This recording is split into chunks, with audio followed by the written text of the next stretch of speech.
Okay, good evening and welcome everyone to this year's first soul searching conversation with Sanam.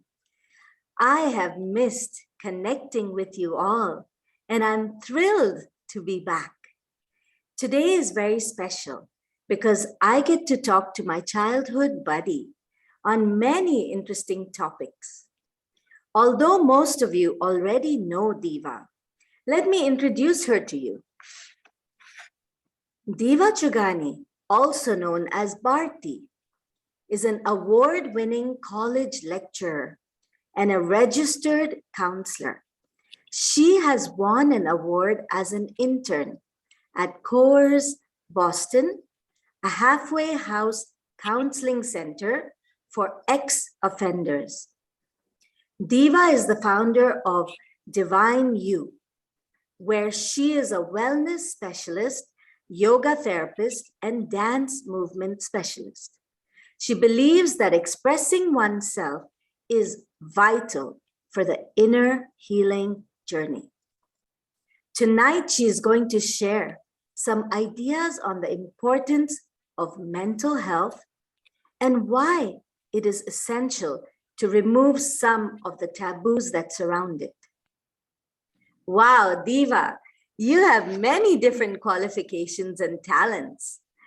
I remember from a young age, you have had counselor like qualities such as patience, being a good listener, and being non judgmental. So I am glad that you found your life purpose or your swadharma. Welcome to this platform. Thank you so much, Jayu. I'm going to call you Jayu for the audience here. She's my childhood buddy, so I know her as Jayu instead of Sanam. And it's an honor to be here on your platform and you giving me this opportunity to share whatever I can with our dear audience tonight. Thank you. No, thank you for coming. So, growing up in our generation, it was such a taboo for anyone to go to counseling or therapy. I'm going to use both of these words interchangeably, but if you feel there's a difference, you can help us to clarify that later. But now mental health has become such a significant part of our lives. So I was hoping you could share with our viewers today the importance of mental health and maybe how we should prioritize it. Okay, so firstly, I'd like to go back to 4 years ago when during one of my college teaching days, I actually told my class that watch out, because according to statistics, in the next 2 years, we're going to see a rise of cases of depression and cardiac arrests. I said these two reasons are the key reasons why most people are going to probably have a demise. And little did we know 4 years ago. I mean, I'm sure most of us didn't know, and the key word here is most, that there would be a pandemic after 2 years. So imagine, as it is, depression or mental health issues were diagnosed to rise without knowing that there would be a pandemic. So with this pandemic, there has been a significant rise of mental health issues. And I think places where mental health was not considered important, they have started to be aware that this is something that we should look out for. And it really does not matter how physically healthy we may appear to be. If our mental health is not healthy enough, it's a downhill. It affects everything. Mind and body has a significant connection. So without a doubt, it is going to affect us. in every angle if we are not mentally healthy. So just to answer your question about mental health and its significance, I think we really need to understand what is mental health firstly. And, is it because when we think of mental health, what's the first thing that we think of? The first highlighted issue, it's probably depression, right? Or anxiety or panic attacks. And so many of us will think we don't have this. It doesn't affect us. We're okay. But the reason a lot of us will say that is because we don't know. We don't know if we're touching upon that yet. Right. A lot of people who go through anxiety, panic attacks, or depression don't even know that it is something that they may be going through or experiencing. Yeah. So we'll talk more about the symptoms and all of that later. Yeah. But definitely we have some telltale signs to look out for. Okay. And of course, we do look around and see that every other person may have it. Just one population that a lot of first world cities especially are not noticing or don't want to highlight much is our children's population. Okay, so they are greatly affected. Students, kids, this whole process of non-face-to-face education and going into online learning has had an impact with our youth, with our children. And again, it's not being highlighted as much. Because that was my exact question after this, like especially now with COVID, what are the effects that the pandemic has had on our mental health, Oh, countless. We can actually go to every social strata. For example, we can see educators who have had an impact. We can see healthcare professionals who are going through their own anxiety and physical exhaustion. We can see people who are earning a living through however, whatever sector it is. Honestly, every person is affected. So firstly, we can see financially people are affected, and that means they have to watch what they eat, what they buy. Okay, a lot of people, and even the ones who have a good amount of financial stability, they are also affected because then they're relying on resources that they've set apart.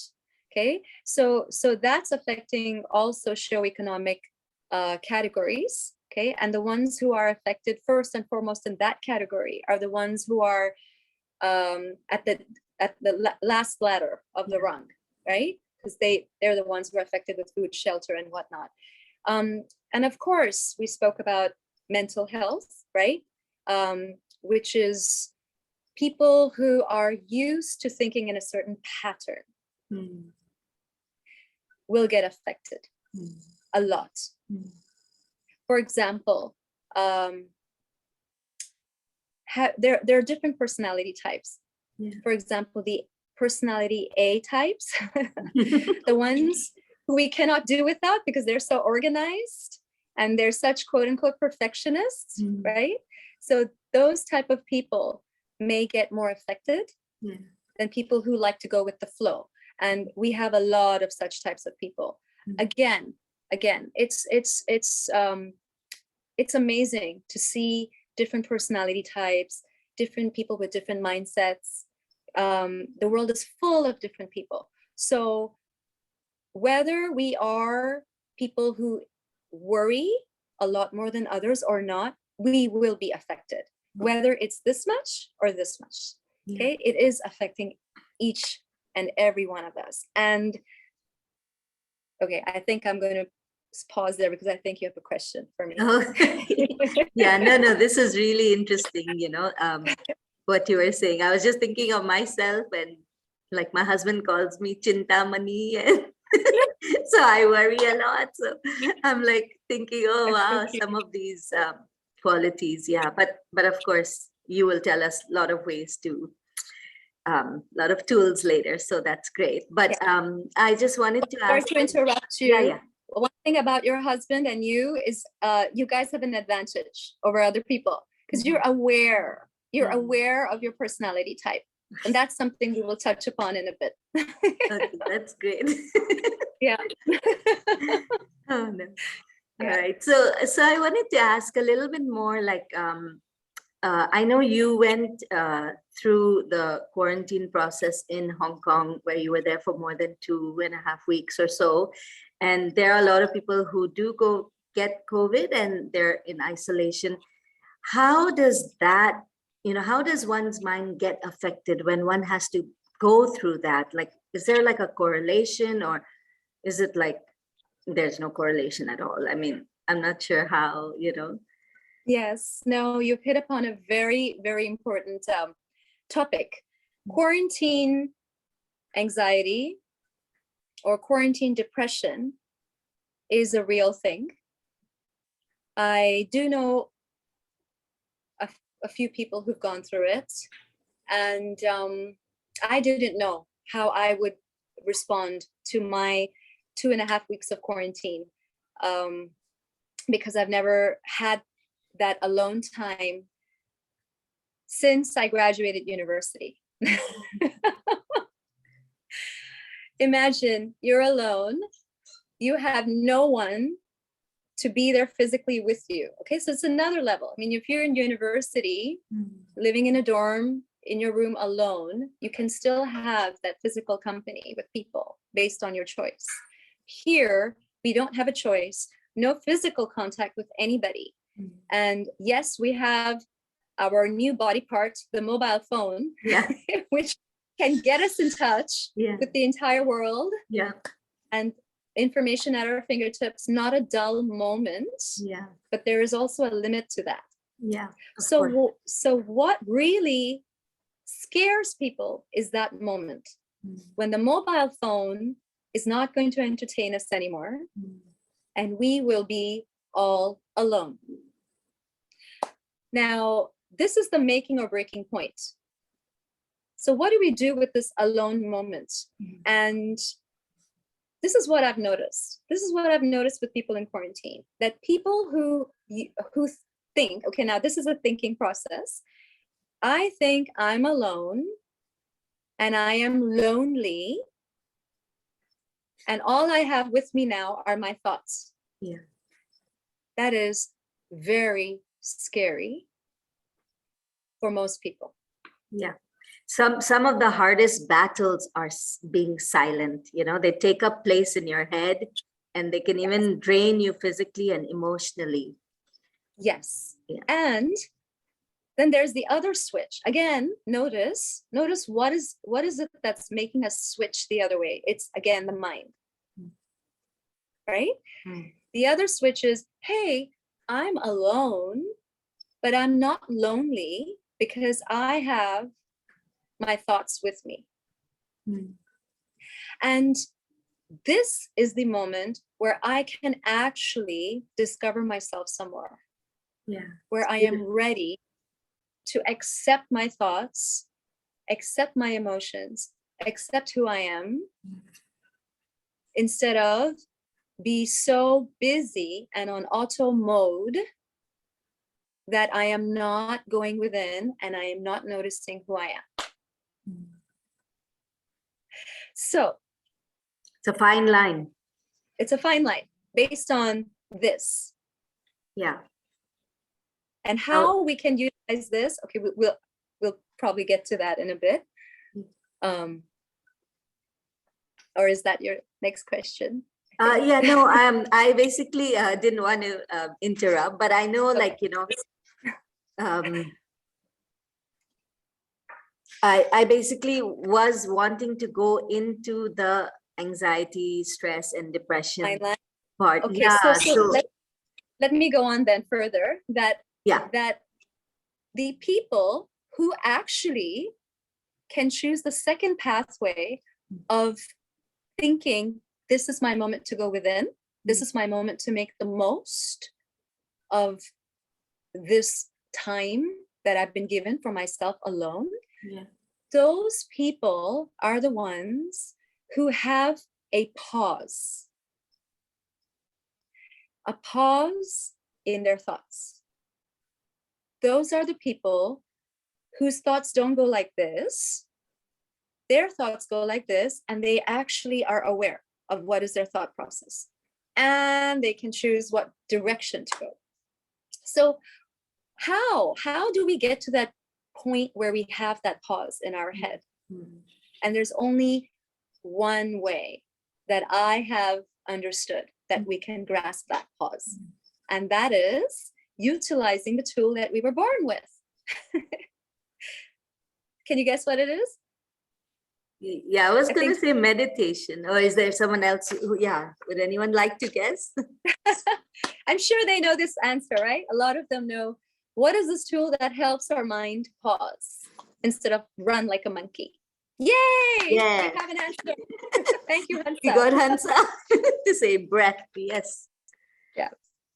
So she's absolutely right. We were born with the breath, and that's the last thing that we utilize before we die. So that breath is our key. And most of us we're not aware of how we're breathing. Yeah. The minute we are aware of how we are breathing and how we can utilize our breath for different purposes, it's a different ballgame. The quality of life is absolutely different.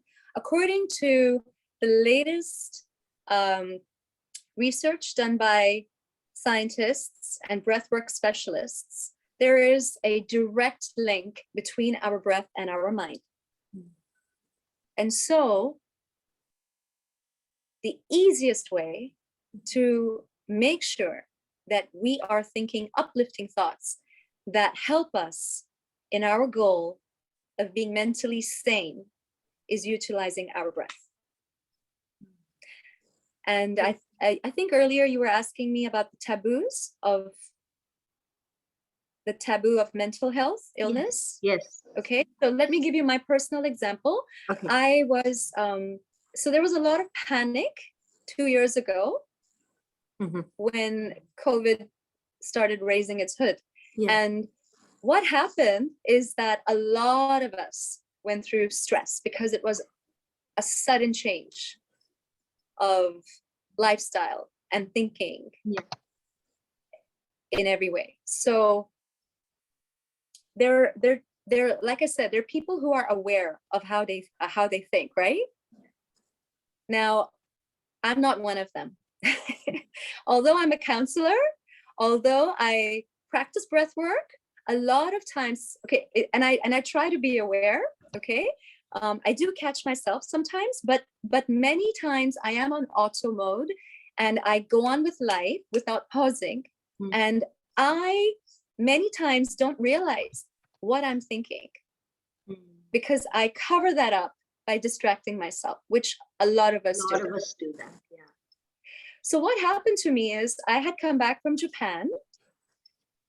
It was April 2020. Yes. And this was day 2 of me being back in Hong Kong and seeing a switch of the panic rising. And suddenly I felt my heart beat like this, like really, really fast. And I had never experienced that before. And so I thought to myself, I'm not feeling good. I'm feeling my heart beating really fast. And I'm not able to function here. I'm distracted. So what did I do? I did what I had been practicing, luckily, all these years as a yoga instructor. I lay down in bed. I went into Shavasana pose. I closed my eyes and I went into very deep breath work. And for those of you that know Ujjayi breath, it's a very deep breath work where we try to breathe from the 3 points of our bodies, the clavicular area and the intercostal area, which is our ribs, and the diaphragmic area, which is at the base of our stomach. And if we use these 3 energy centers to breathe deeply, it really relaxes us right away. So I did that, and luckily, within 5 minutes, I felt my heart go back to its normal beating, and I felt great, and I was like, phew, thank God I remembered to do this. So it's an instant fix. It's an instant mind-body connection with our breath. Yeah, we And need I that. cannot really, it's magical. But now regarding the taboo, I was so excited that this worked for me. And I was like, if I, a counselor, a yoga therapist, can go through this, Yeah. I'm not aware of what I'm thinking. My subconscious mind is aware. Clearly, it's resulting in me having a panic attack that surely others must be going through or must have gone through something similar. So I told a few of my close friends about it. And the result was very surprising, shocking rather. It wasn't, when I told them, are you guys okay? They were like, yeah, we're okay.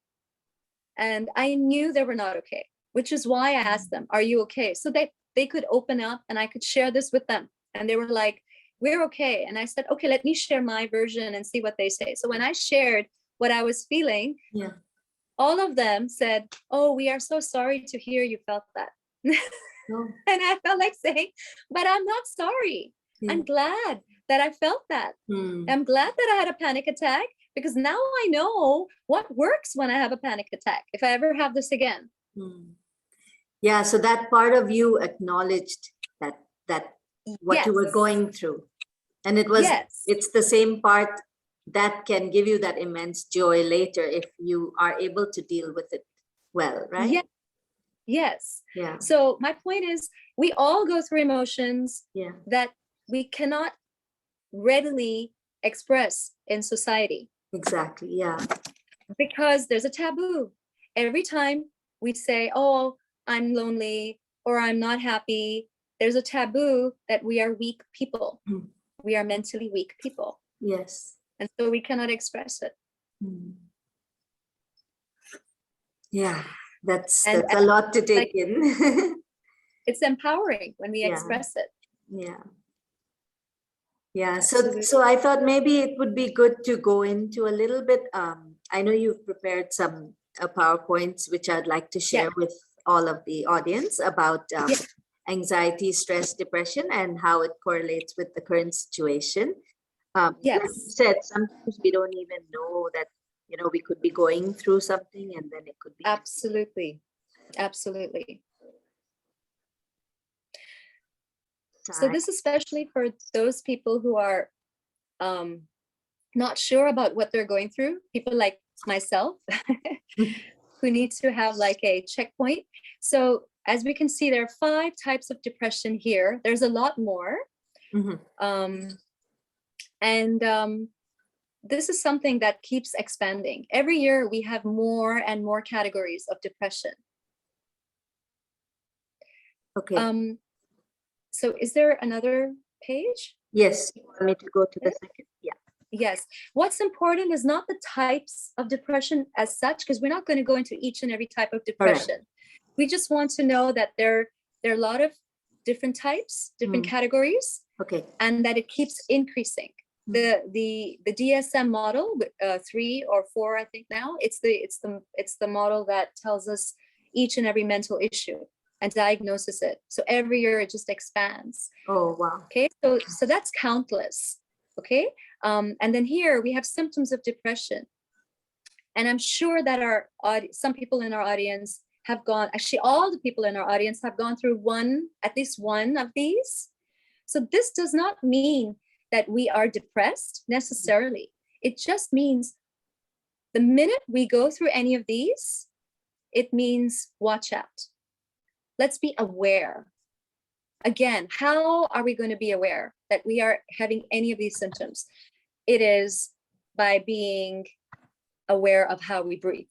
That's the quickest way of making sure that we are aware of what we're thinking. And being aware of what we're thinking is one of the most challenging things to do in the world.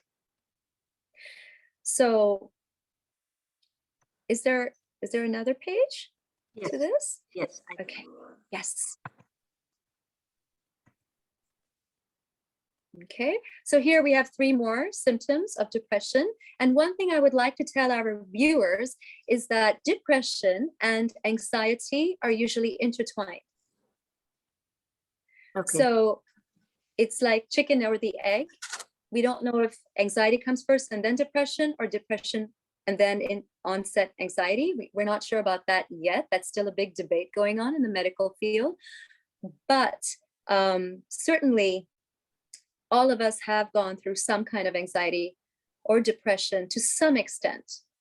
And we have tools, luckily, a lot of us, that we try to utilize that help us to express ourselves. And this word express, I cannot stress on it enough.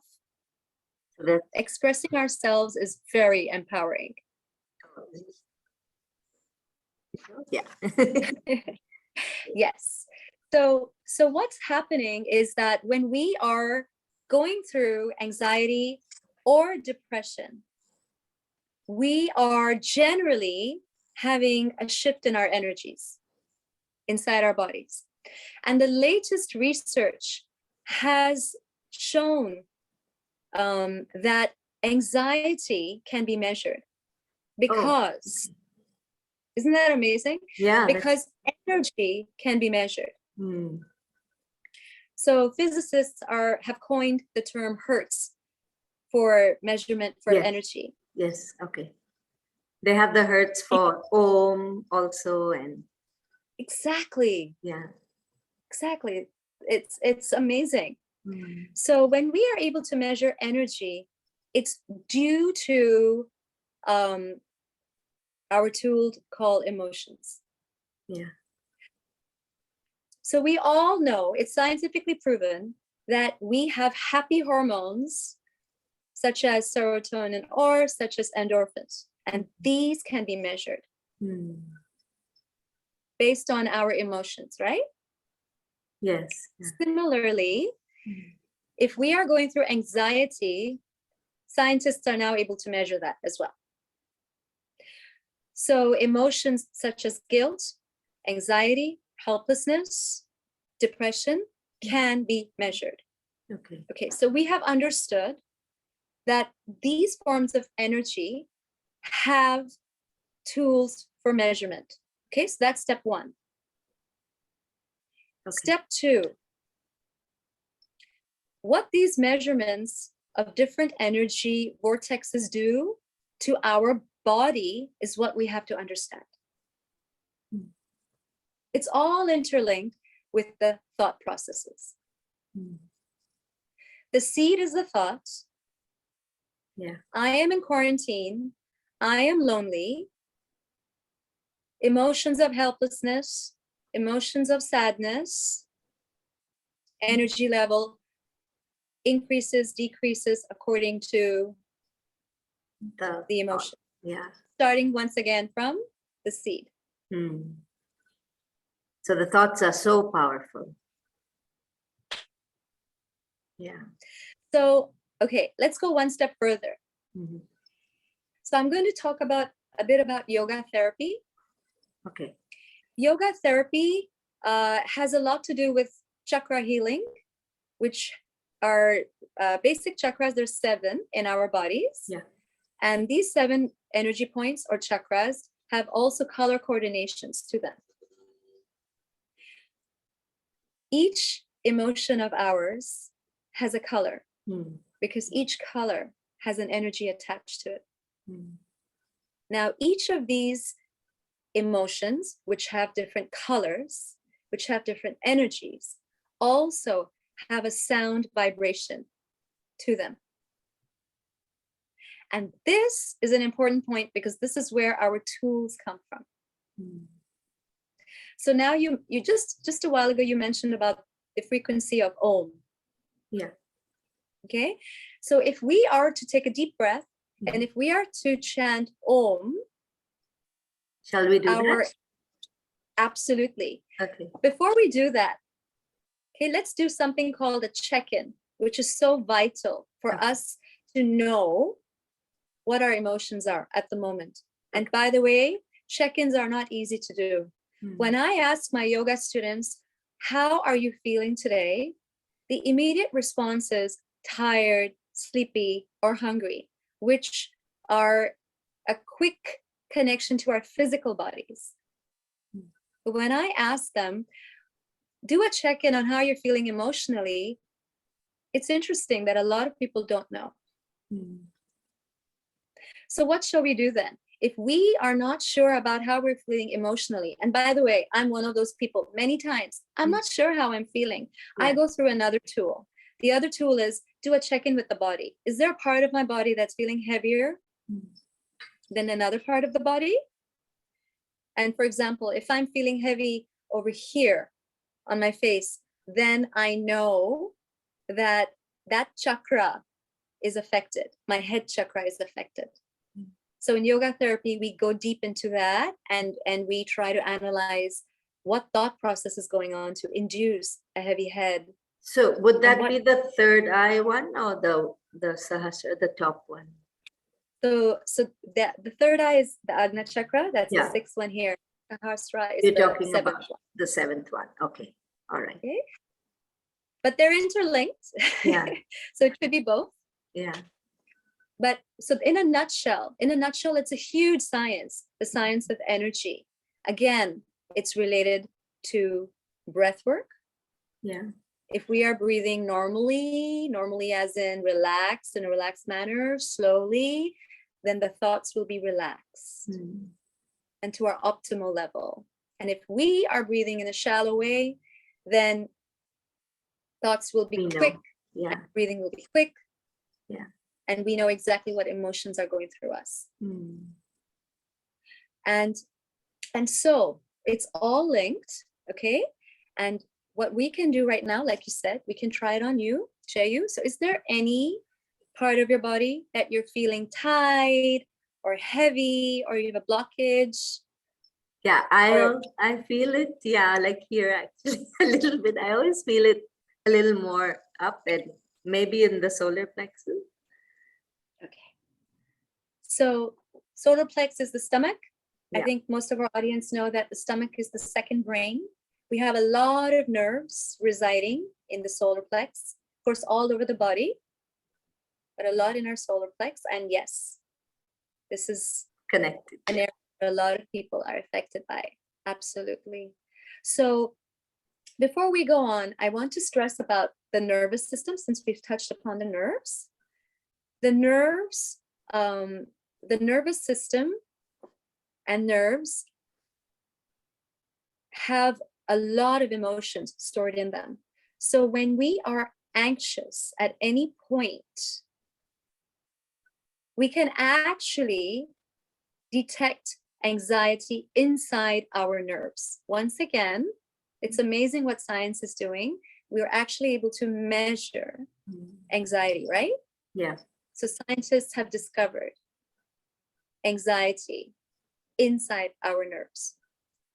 And again, most of us don't even realize that we have anxiety because we are on auto mode. Okay. All right. So now that you have done the first thing, you have checked in and you have discovered how you're feeling. Yeah. Okay. All over and within. Okay. Now we can actually do a target and reduce that heaviness or that blockage wherever we are feeling tight. So everybody can try it as well while they're sitting here, right? Yeah. Yes. Let's collectively try it. So, all right. So first and foremost, I'm sure many of our viewers know this, but just as a review, okay?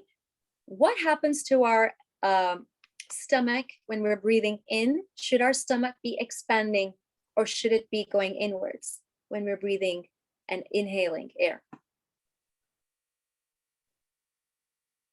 So should we wait for replies? Or no, so you're going to tell me this. Oh, okay. So basically when you inhale, the stomach comes out. And when you exhale, the stomach goes in. Absolutely. Very good. We have a few answers. Okay. Okay. Yes. We have a very knowledgeable audience. Yes. So yes. And my question is, we know this, right? We know that when we inhale, our stomach is like a balloon with air going in, but how many of us do it throughout the day consciously? Not too many. I mean, we do, when we sit down, I think, to meditate or breathe, we are conscious of it, or when we're doing yoga, I'm sure, but throughout the day, I don't know. Okay, well, Navita says yes, do. She is very conscious. That's amazing. Good job. It is. It is. So to reach that stage, we have to keep on doing this over and over. Okay, We have Resham another also stage. says, I do too. Wow, that's good. Excellent, excellent, excellent. So let's do this consciously again, okay? We're going to do a 3-step thing right now, okay? So let's all close our eyes. And I'm going to keep mine open just, or at times, just to see my Jayu. Okay, we have someone saying it's difficult to consistently and consciously do it throughout the day. And she's absolutely right. Yes, Milan, yes, that's absolutely right. So with, okay, so everyone keep your eyes closed. Check in. If you know how you're feeling emotionally, well done.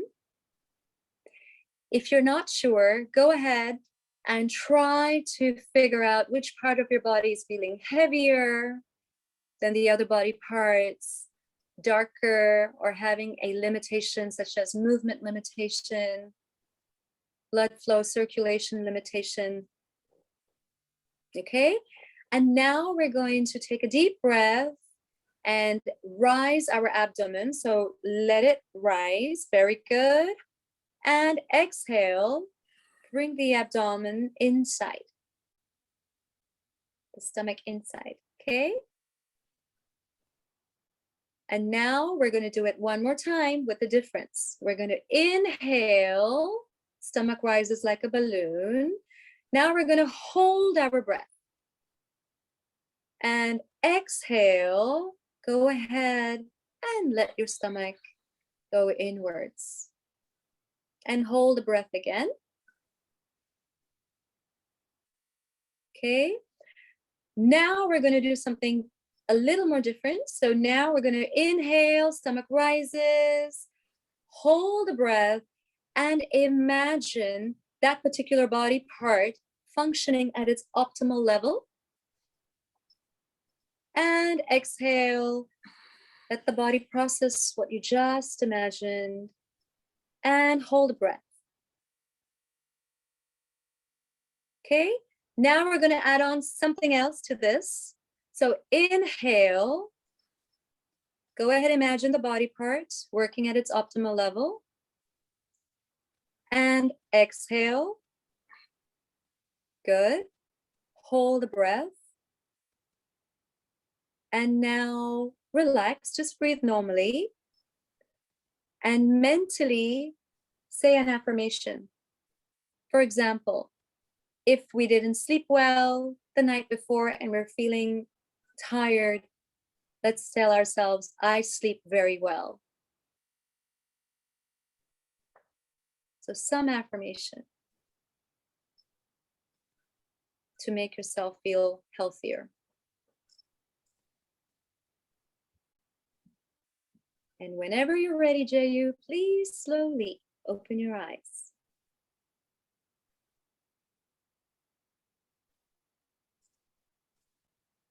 Yes, that was really nice. I like the part that you added on, because I didn't realize that it's so powerful, like you said, the thoughts, that you can really direct that thought to that body part at that moment.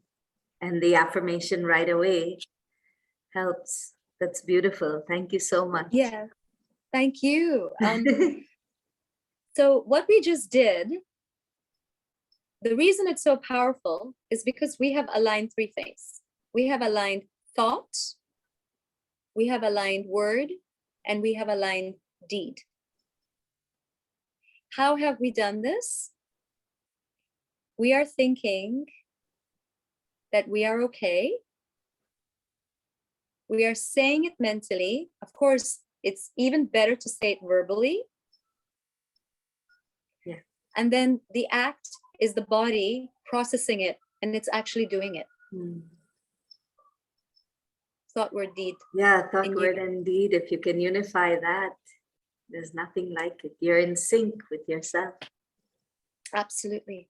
So when I had that panic attack 2 years ago, this is what helped me. Breathing, visualizing, telling myself I'm okay. And in 5 minutes, I was okay. And I've not had it since then, but I do know what to do if I ever have it again. That's the most important thing. If at that time you are feeling panicky or you have that anxiety, if you have these few tools that can help you right away, it'll make all the difference in the world, because then it doesn't just, build up and then become something more serious, because right away you're acknowledging it and you're actually doing something about it. So that's amazing. Yeah, so I wanted to ask, what I really like is that you integrate other types of therapy, like how you just spoke about yoga. You also integrate into your counseling sessions dance, movement therapy, and art therapy.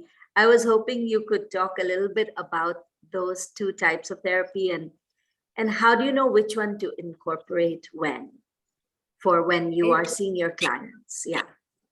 Okay, so we have, it's a very good question. So, sorry, before we go on, yes, someone is saying, I felt my headache every time you said that the body part is working at its optimal. Yes, wow, amazing. So Thank you, Neha. Yeah. And it's not a surprise. A lot of people can instantly cure themselves with these 3 tools. But the beauty is, because there's so many different kinds of people in this world, we have countless tools. It's amazing. Yeah. These 3 tools are the instant tools that can work regardless of what kind of personality it is. But then we do have, okay, so there are people who love talking. Yes. So in my counseling field, I have the people who want traditional therapy. Yes. Who want to speak, who want to express themselves. And that's all good if that's their choice. And then there are people who will say, I don't know how I'm feeling. I'm not feeling good, but I don't know why. So what do you do with people who do not know what they're going through and how to express themselves? Yeah. Okay, so luckily, we have been given lots of other tools. And in my case, like I said, I'm the kind of person who doesn't know half the time what I'm feeling. Okay? I just know that this is life, go on with life on auto mode. And again, I've come to a point now where I do stop myself and think because of practice of breath work. But generally, I've never been one of those people who know how I feel. Okay, yeah. Like most of the people in this world. So, but I did know one thing. I did know that as I was growing up, I always used to dance. I used to end my night dancing in my room, and I felt amazing. And so I tried to study why we feel amazing when we dance or when we move our bodies in a certain way. And there's, again, a huge science behind this. So going back to the last PowerPoint that you showed, energy is everything. Yeah. When we move our bodies, we are moving energy. So it's not a surprise that when you go to a wedding,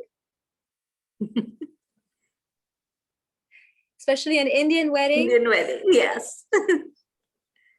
You see crazy energy out there, happy, bursting energy, because most of the time people are dancing. Yeah. And so there's collective upliftment of energy going on. Okay, so what is that? That is energy being expressed freely. And yes, we have our Ayurvedic specialist who just said dancing releases endorphins. Yes. And also, I think there's a deepened body-mind connection going on, which helps, like when the body, mind, and the spirit, like you did say, the unification, it all happens during dancing, right? Yes, absolutely. So it's like a holistic healing therapy. Yes. an Yeah. instant vacation.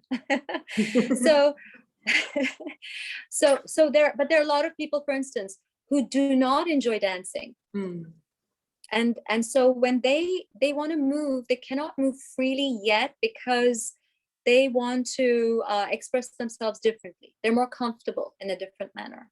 Okay, there's a lot of other tools for them to express themselves. Yeah. So me, I don't know how I'm feeling. I am going to dance, and that's my body expressing itself and my subconscious mind expressing itself, and I've released. Yeah. I don't even know what I'm feeling, but I've released it. Yeah. Okay. Correct. Yeah. And then there's people who draw, for instance. Mm. Someone is saying, no wonder Sharmila is saying, no wonder I can never leave the dance floor. Yeah, you're releasing. That's right. And then there's people who like to draw, for instance, and that is a release in itself.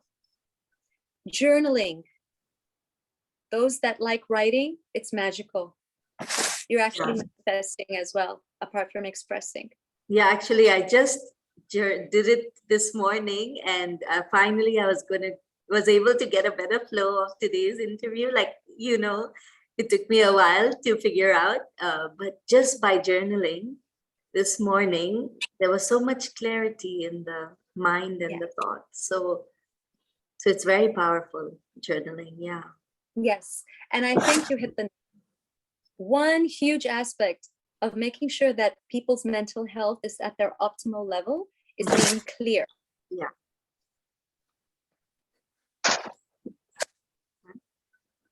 I hope the audience understood that. Once again, I don't think no matter how many times I say it, it's not enough. So I'm going to say it again. Yeah.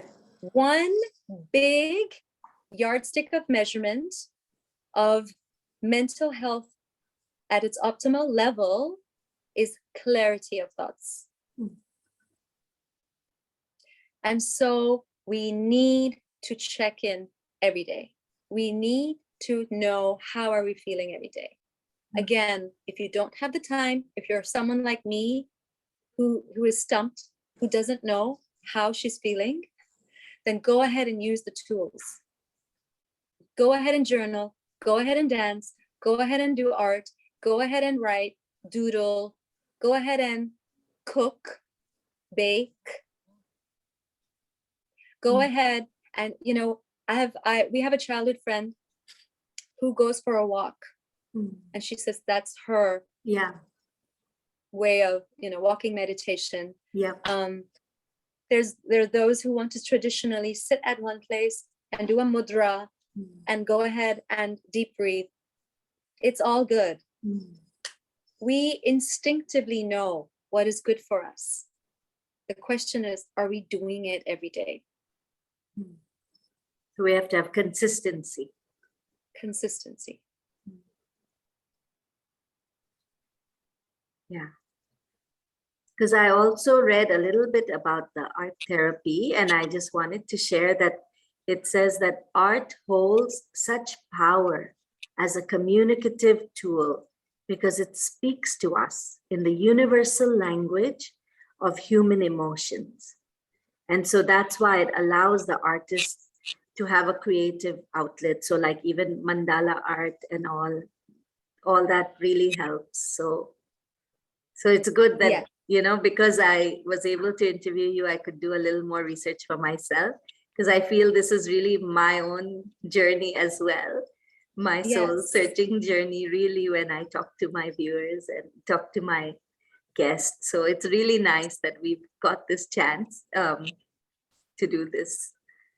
That's so amazing. I can't emphasize that enough. No, that's amazing that you enjoy doing this. It's so healing and therapeutic for you. Actually. It's very brave of you to do this and express yourself. So whether it's journaling, okay, whether it's dancing, whether it's art, whether it's verbally expressing ourselves, I want to tell everyone here that, stigma is something which tells us, oh, you shouldn't be feeling angry, you shouldn't be feeling sad. Those are signs of being weak and powerless. But it's the other way around. When we express ourselves, those people who are able to do that are the ones who are very brave. Yeah, that's I'm a not very saying, powerful point. Yeah. yes. And if you don't want to, because we want to remain private, that's fine. Go ahead and do it in another way. But make sure that you express yourself. Yeah, The because person, sorry, that's what I was going to ask. You know, what stops us from seeking help when we know that counseling is so beneficial, you know, to us? absolutely. So these are the Absolutely. stigmas. Absolutely. I can't stress enough how important it is to express ourselves. If if it's such a stigma now, I think we are the ones who have to be the ones to remove that stigma. Yeah, I We have agree come with a long you. way. We have come a long way since the past, Yeah. but we still have a long way to go. Yeah, because they say most people can benefit from having an impartial observer listen and offer guidance. So, you know, therapy would likely offer emotional support and help the person to develop these tools. So, you know, it's like, especially when you're sad, anxious, overwhelmed, these are the things, but also therapy is really helpful when you're struggling through relationships, challenges, you're feeling stuck in a career, and when you find oneself turning to certain things like alcohol and drugs, all these things, you know, or you're feeling disconnected from the people around you, I also feel like therapy, counseling can really be helpful. So that pretty Absolutely. much is everybody, I'm sure, covered there for wanting to talk to someone, and there's probably nothing really wrong. You just have to feel comfortable. Absolutely. Absolutely. Yeah, even Naveda says even asking for help or support for many is very difficult, which is true. Yes, I'm asking for help.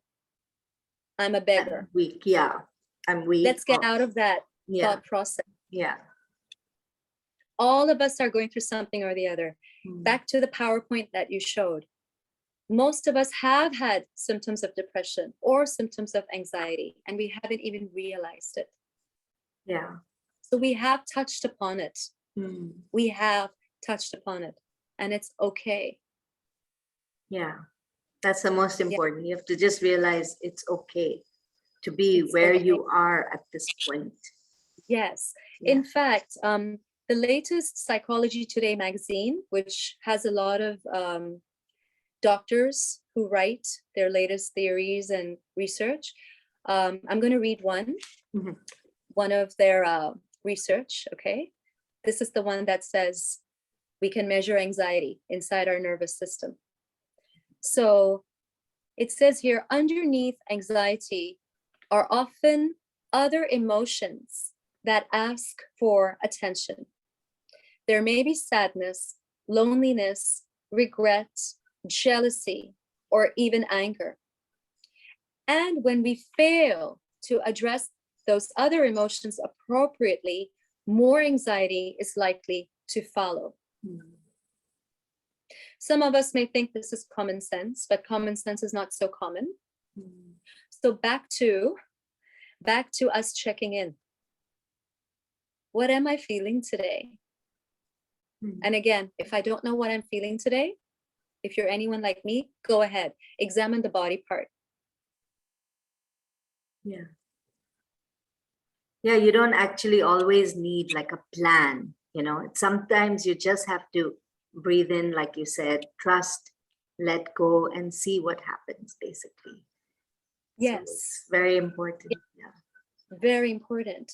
I had a student who I've known him since he was 9 years old. He's 26 years old now.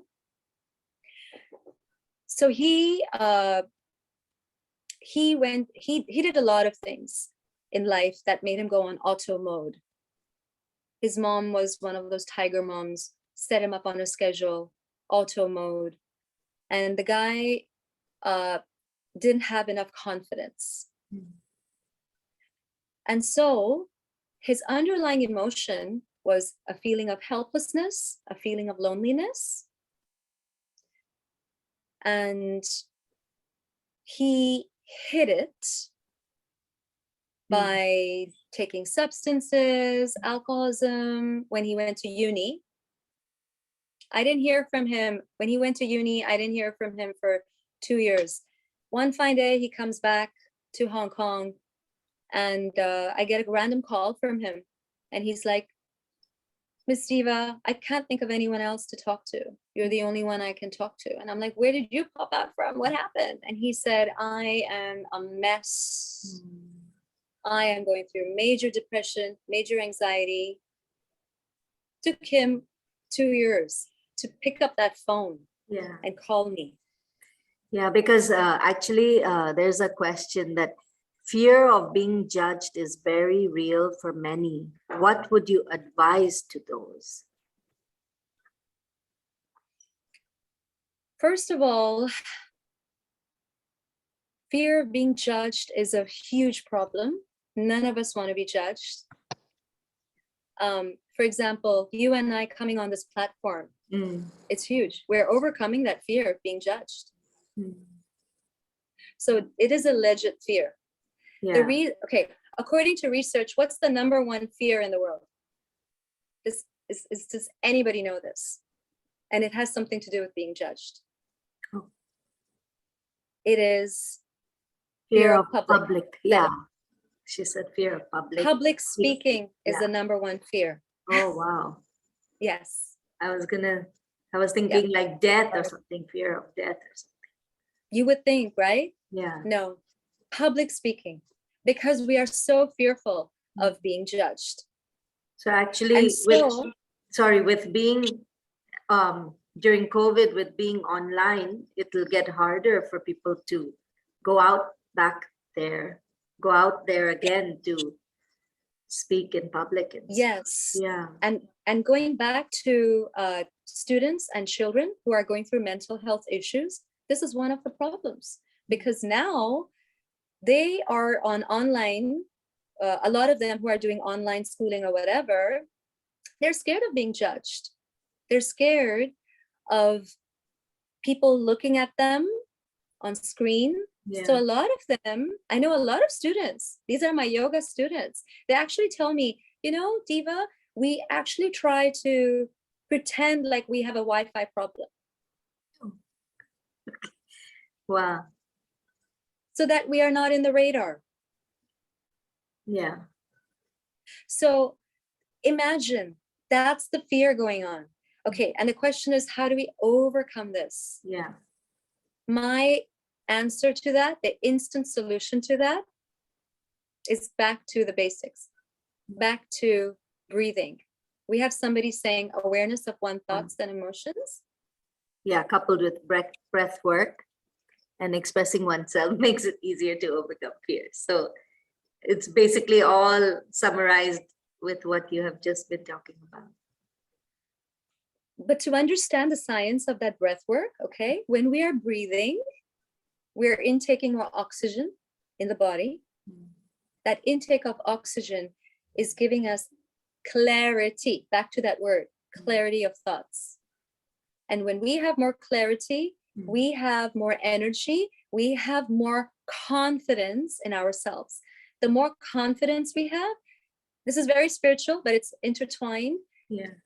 There's more self-love, self-confidence, self-love. Yeah. And that gradually helps us to get over the fear. Of course, coupled with affirmations, coupled with visualization.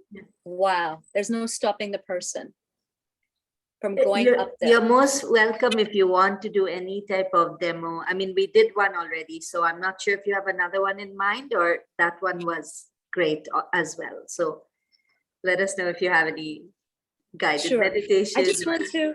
Yeah, but you want to finish. Yes, sorry.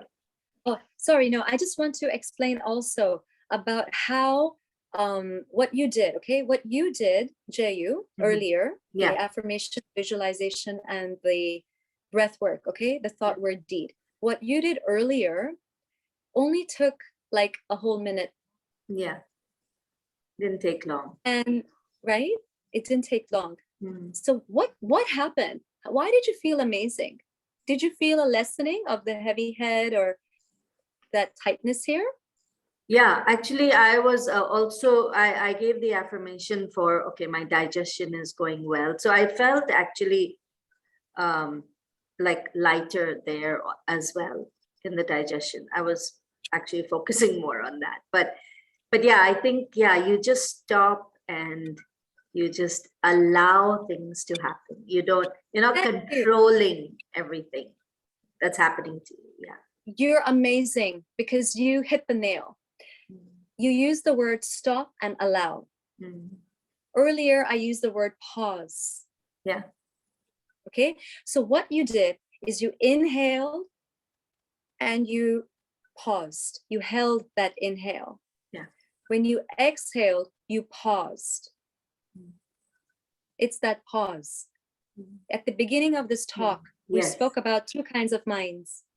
One are the monkey minds that don't pause, and one are the minds that go through the monkey mindness, but pause and say, hey, wait, I'm going through this, I'm going to flip it.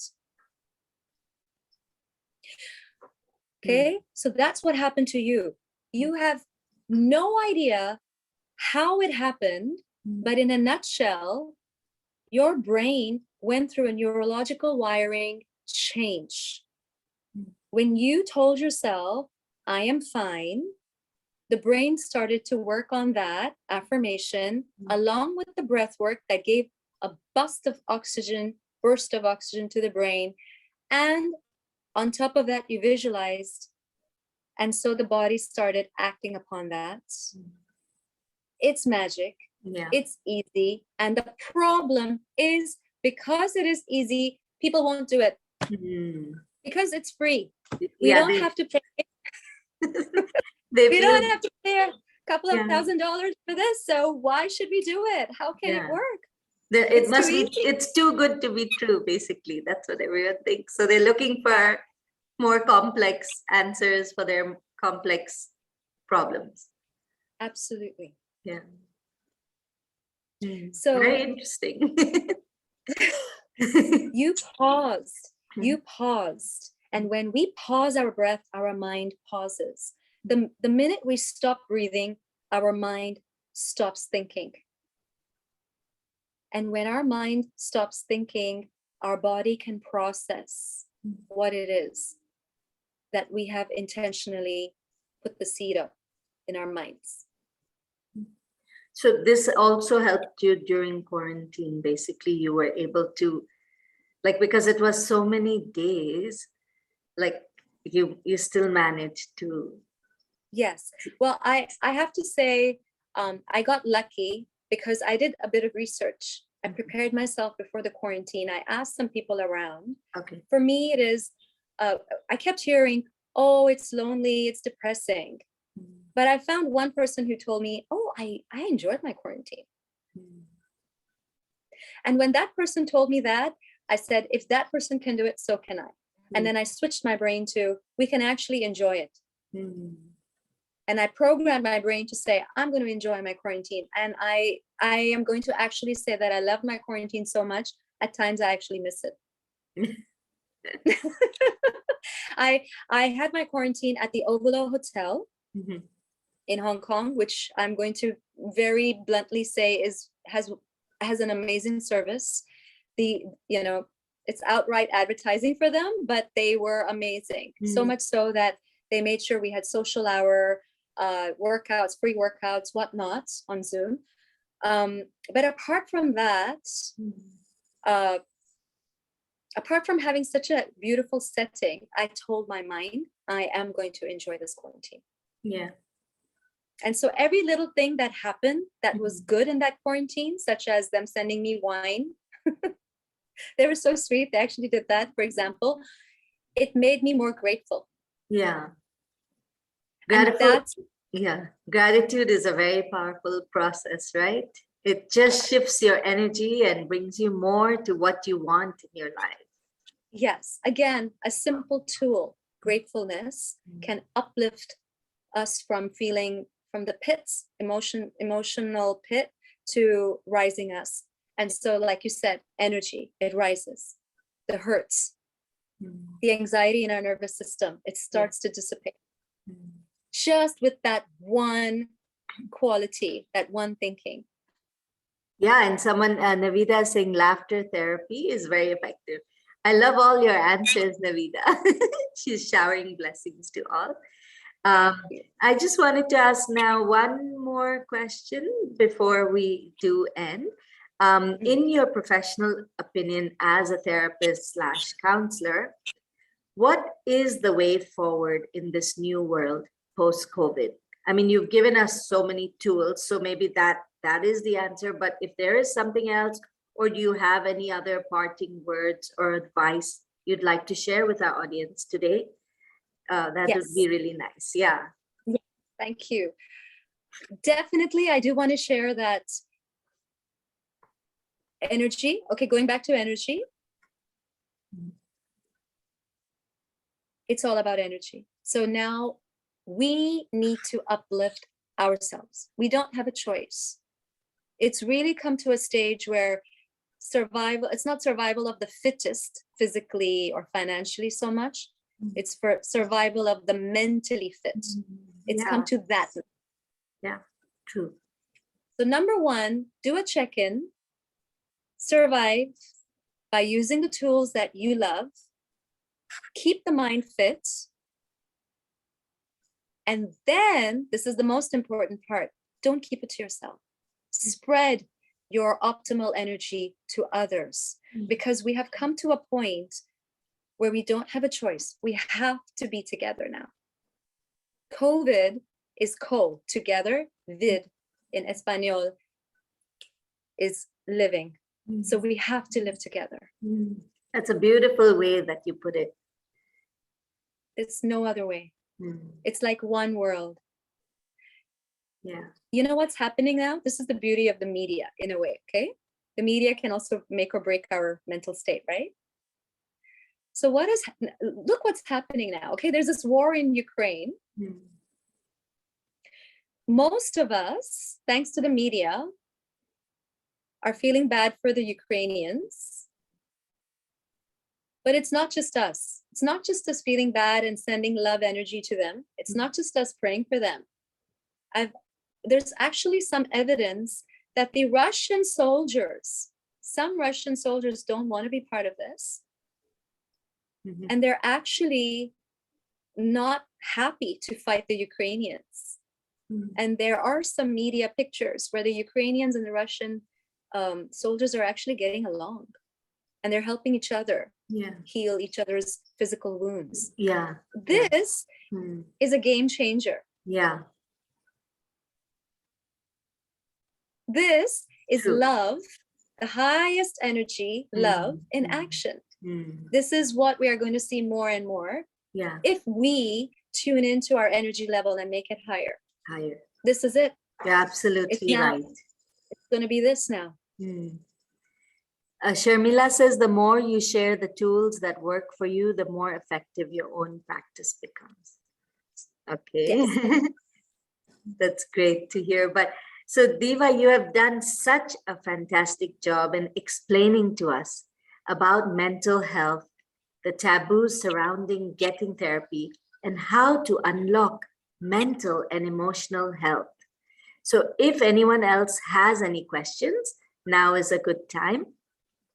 So there's a message, very enlightening and inspiring, dear Bharti Diva. Thanks to you and Jay for bringing this topic forth. God bless you, loves Kanchan. Yeah, that's my sister. Diva is a sweetheart. Yeah. So if there are any questions, now is a good time.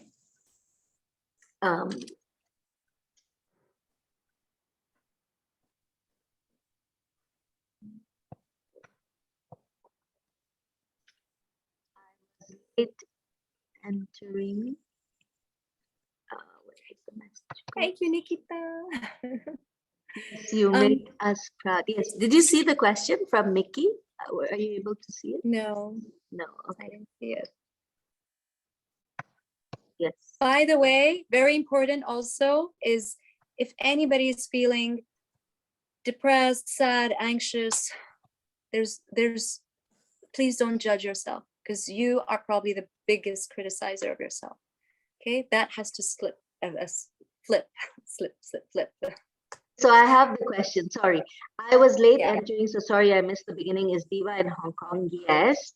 And could you please share how you could cope? I keep missing it.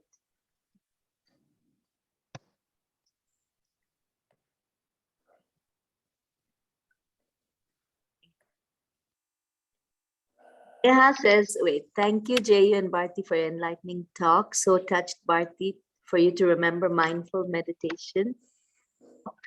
Gives me a great boost. Okay, yeah. Could you please share? If yes, could you please share how we could cope with the situation in Hong Kong? It is not the Omicron that we are worrying about. It is the mixed information from the government, panic buying, and the fear of going to quarantine camps. Thank you. Oh, it's a very good question. Yeah. Okay, I'll go ahead and address that. Okay, so number one, media. Okay, one thing we can all agree to regarding the Hong Kong situation is that media is saying certain things, but it doesn't necessarily mean it's true. Okay, sorry, Jayu, how long do we have? Yeah, no, it's fine. You can answer. Yeah, sorry, I just wanted the light. Okay, so that's media for you, okay? And we are part of the mother country now, so we don't know the extent of accuracy of the media reporting, because again, this is where we're living together. This is another sign of us living together, COVID, where there are a lot of group chats happening, for example, on Facebook. And one person said that, you know what, I went to the hospital, it's empty, the beds are empty. So why is the media saying that the hospitals are full? Who has the answer for that? So we do not, have to believe everything, okay? We can use our critical thinking. And this person, Mike that's his name? Mickey, sorry. Mickey is absolutely right. Mickey is right that it's not the Omicron we're scared of. We're fearful of the fear of being isolated from our loved ones, from being sent to Penny Bay, that everyone all over the world keeps hearing these two words, Penny Bay. So when I came to Hong Kong, people thought I was going to go to Penny Bay. And I had to say, no, I'm quarantining in a hospital. So my point is that we don't have to believe the media, okay? And in fact, we can go to the extent where we don't even have to watch the news. Why? Because guess what? It changes all the time. A week and a half ago, we were informed that the school holidays for Hong Kong kids will be in March, April. And then a few days later, we were told, no, they're going back to making it a regular holiday of July, August. Yeah, summer keeps changing. So anything that keeps changing and playing with our minds, we have a choice not to indulge our sensory organs to hear or see that kind of news. At least until we can reduce our level of anxiety. We have to protect ourselves. That's first and foremost. And even if we don't watch the news, guess what? We will be able to get the news from group chats. True. It's fine. We don't have to, okay? If the news is important enough, we will receive it from one source or the other. And number two, don't stop breathing with awareness. If we are fearful, it means that energy of fear is escalating. And the good news is you are aware that you're fearful. Now we can work on that. We don't have to indulge in promoting that fear by using our senses to listen to that news. It's not going to be the end of the world if we don't listen to it. Because we all are going through it. We all are going through uncertain times, and we are not in control. Our external stimuli is changing all the time. We're not in control. Okay, so what are we in control of? The only one thing we can be in control of is this: making sure this is in sync. And let's work on that. And once we work on that, if you were curious to watch the news, go ahead and do it. Now, regarding energy, collective energy, just like we all have collectively prayed for Ukraine, and so we can see the results, that there's a talk going on now. Yeah. Wow, right? Similarly, if we all collectively send love to Carrie Lam and the government officials who we can see don't know what to do deep down because they keep changing their decisions. Yeah. Send them love. We can't go wrong. Yeah. There's no higher power than love. Yep. You're absolutely right. Neelam And says our thoughts become the energy, and then it is a vibration which the universe receives and becomes into. Very good.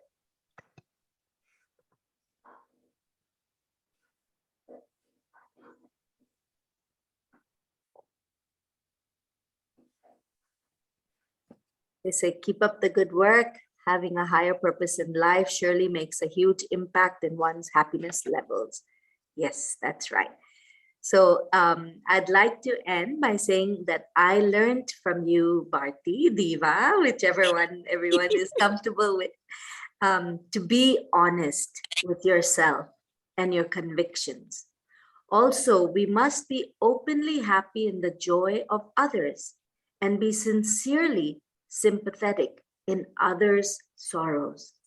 Let us try our best to help others, if by nothing else, at least by our loving, encouraging words of deep love and concern for the unhappy ones. Just like you just said, love is very powerful. Baba says, plant the seeds of love in your hearts. Let them grow into trees of service and shower the sweet fruit of Ananda. Share the Ananda with all. Be fearless. God is with you. Proceed on life's journey with courage. Baba. So thank you so much, and everyone, for joining in today. And thank you so much for all your words of wisdom, your pearls of wisdom. So maybe to get in touch with you, we can, maybe you can type it on the chat, your Insta handle, because I don't want to mess up the correct way of writing it. Yeah. So in a world of turmoil, a calm mind is the only sanctuary, just like you said. And Diva is so calm and inspires us all to open our hearts to her. So even if you just want someone to talk to, she is a great friend to have. So I'm sure she would love to get in touch with all of you. So if you would like to get in touch with her, this would be amazing. She's an amazing person, therapist, counselor. She has many tools up her sleeve. So I'm sure that with this enlightening session, that you would be able to grasp a lot. So I thank you so much again, Bharti. Thank you. Thank you for having me. I'm struggling. I hate to say this, but I'm struggling with my Insta IG name, because I wanted there to be an underscore. I'm not able to find it. So it's divine_you for the audience. All right. So, but it's Diva and then Ein. So divine with an A, right? Like your name, Diva. Yes. Yes. Yes. DIVAINE_you.